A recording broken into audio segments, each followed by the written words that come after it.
début, c'était rien des détails. Un stylo laissé sur la table, retrouvé au fond d'un tiroir. Un livre posé à côté du lit. Disparu. Puis revenu 2 jours plus tard, en équilibre. Au-dessus du frigo. Rien de grave, des petits oublis. C'est ce qu'on dit.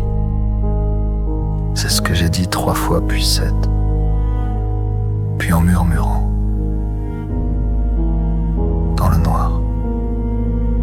Mais il y a une fatigue, pas celle des paupières, non.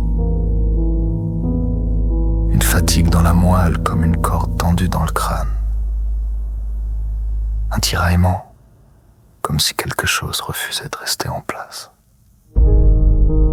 J'ai voulu comprendre, j'ai voulu prouver. 3 bouchons de liège alignés face nord chaque matin. Un a pivoté. Un autre tombé. J'ai changé d'endroit, j'ai filmé, j'ai noté, et toujours la même chose. Le monde glisse quand je regarde pas.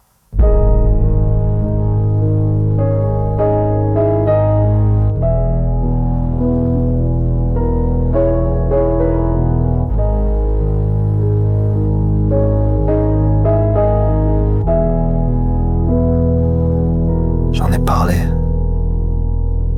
À quelqu'un de confiance, une oreille douce, une voix calme. Elle a souri. Effleuré mon front, t'as besoin de repos. Je l'ai laissé dire, mais je lui ai pas montré le tournevis, celui que j'avais rangé, boîte à outils, bien fermé, bien loin.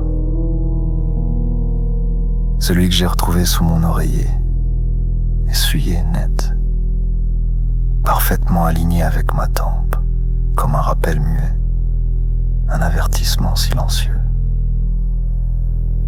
Depuis ce jour, je verrouille tout, chaque tiroir, chaque placard, chaque pensée. Je fais des photos, des vidéos, je les classe, je les regarde en boucle, mais même ça change. Je te jure, ce rideau dans la vidéo, il était fermé. Je m'en souviens. Je m'en souviens très bien. Et maintenant, il est entrouvert. À qui je fais confiance si même l'épreuve se plie.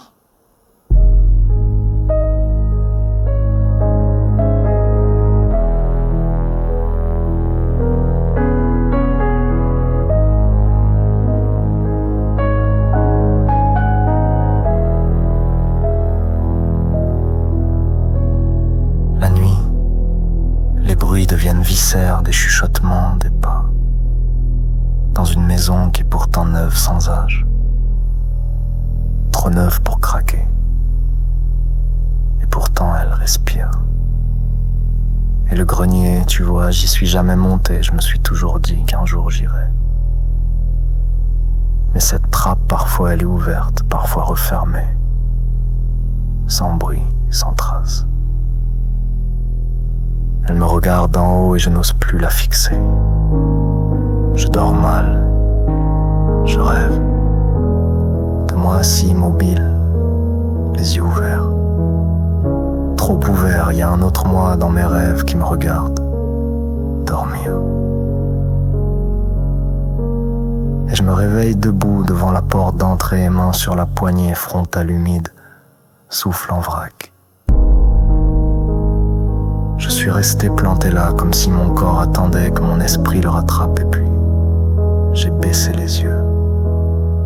Au début, je pensais que c'était une saleté.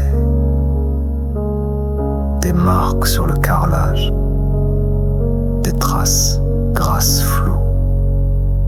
Mais rien ne les efface, elles reviennent toujours, même après le vinaigre, la javel, le savon. Et un jour, je les ai vues, vraiment vues. Ce ne sont pas mes empreintes. Et parfois allongé, j'ai cette sensation étrange que les draps respirent sous moi comme un souffle lent, régulier. Et parfois ça me gratte pas la peau, mais la pensée comme si quelque chose essayait de sortir par le tissu. Et parfois j'ai ce goût dans la bouche, un goût métallique, ferreux de sang, mais sans blessure, sans nez bouché, rien, juste ce goût qui revient et reste.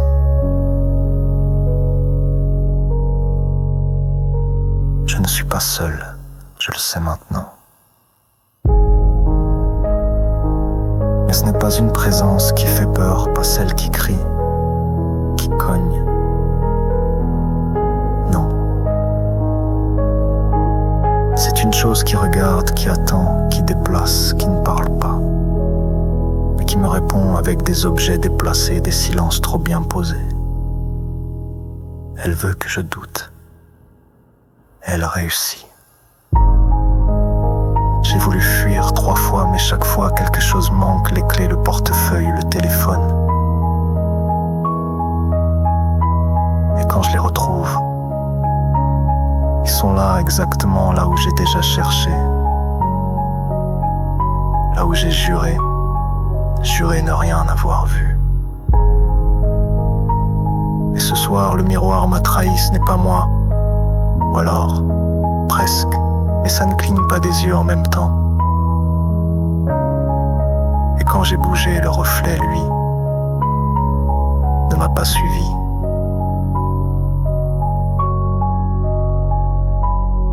Ce matin, il y a eu un truc que je préfère pas trop creuser. Mes chiens, toujours fidèles, toujours les premiers à me flairer avant même que j'ouvre la bouche. Ce matin, ils ont grogné. Pas long, pas violent, juste une seconde, mais une seconde de trop. Une seconde où ils ne m'ont pas reconnu, l'un vieilli, d'accord. Il confond parfois les sons, les ombres, mais l'autre, pleinement vif, nerveux, intelligent, il m'a regardé, il a grogné, il a reculé. Même ma voix n'a rien changé, rien. Alors je me suis demandé, est-ce que c'est moi? Est-ce que j'ai changé d'odeur? Ou est-ce qu'ils voient et sentent quelque chose derrière moi? Et maintenant j'attends. Peut-être que demain ils ne grogniront plus, ou qu'ils ne seront plus là, ou que ce sera moi, qui ne reconnaîtra rien. Et si tu lis ça, ne me dis pas que tout va bien. Dis-moi juste pourquoi ce soir, quand je suis passé devant le miroir, je n'avais pas de reflet.